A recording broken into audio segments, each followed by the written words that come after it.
परमेश्वर के पुत्र यीशु मसीह के सुसमाचार का आरंभ। जैसे यशायाह भविष्यवक्ता की पुस्तक में लिखा है कि देख, मैं अपने दूत को तेरे आगे भेजता हूँ, जो तेरे लिए मार्ग सुधारेगा।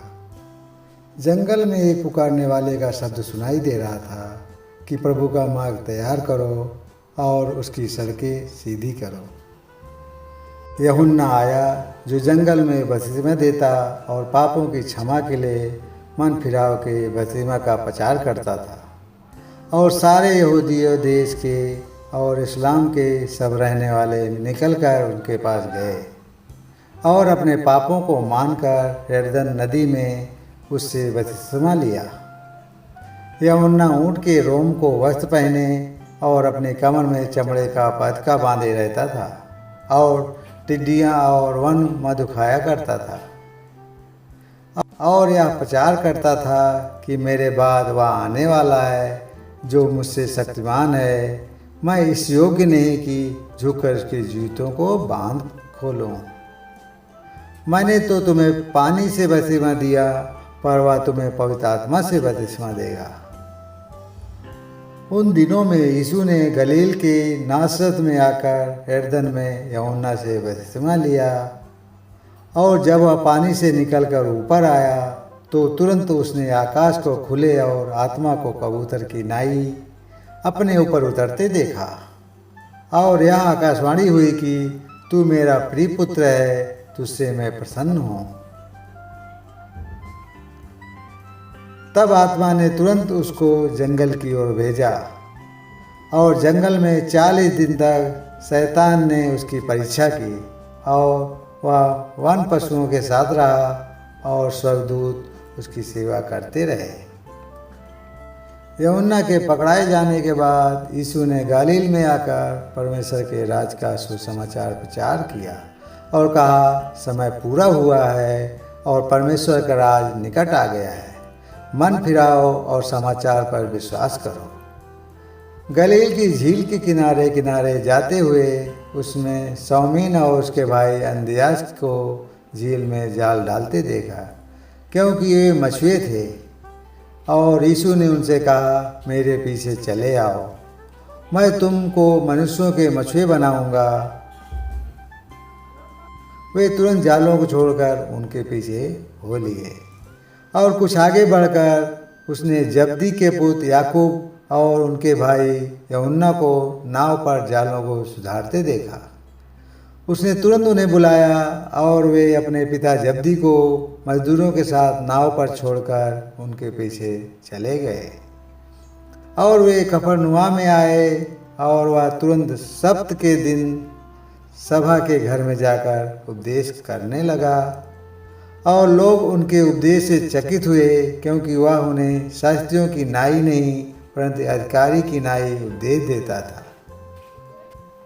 और उसी समय उनको सभा के घर में एक मनुष्य था जिसमें एक अशुद्ध आत्मा थी। उसने चिल्लाकर कहा, हे यीशु नासरी, हमें तुझसे क्या काम? क्या तू हमें नाश करने आया है? मैं तुझे जानता हूँ, तू कौन है, परमेश्वर का पवित्र जन।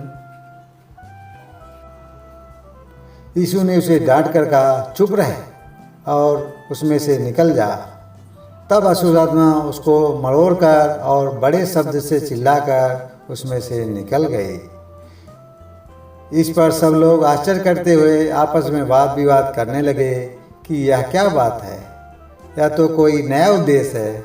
वह अधिकार के साथ अशुद्ध आत्माओं को भी आज्ञा देता है और वे उसकी आज्ञा मानती हैं।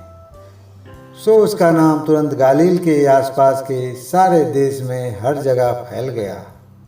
और वह तुरंत आराधनालय में से निकलकर याकूब और यूहन्ना के साथ शमौन और अंद्रियास के घर आया। और शमौन की सास ज्वर से पीड़ित थी और उन्होंने तुरंत उसके विषय में उससे कहा।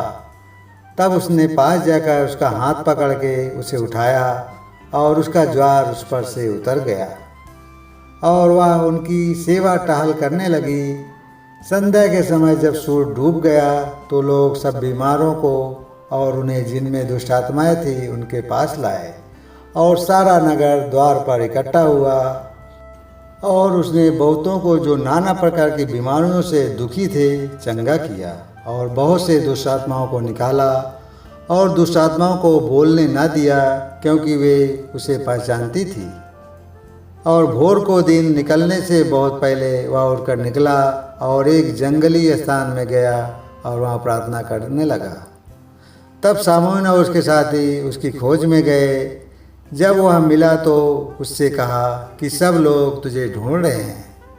उसने उनसे कहा, आओ हम और कहीं आसपास की बस्तियों में जाएं कि मैं वहाँ भी प्रचार करूं, क्योंकि मैं इसीलिए निकला हूँ। सो वह सारे गलील में उनकी सभाओं में जाकर प्रचार करता और दुष्ट आत्माओं को निकालता रहा। और एक कोढ़ी ने उनके पास आकर उनसे विनती की और उसके सामने घुटने टेक कर उससे कहा, यदि तू चाहे तो मुझे शुद्ध कर सकता है। उसने उस पर तरस खाकर हाथ बढ़ाया और उसे छूकर कहा, मैं चाहता हूँ तू शुद्ध हो जा। और वह तुरंत उसका कोढ़ ढह जाता है रहा और वह शुद्ध हो गया।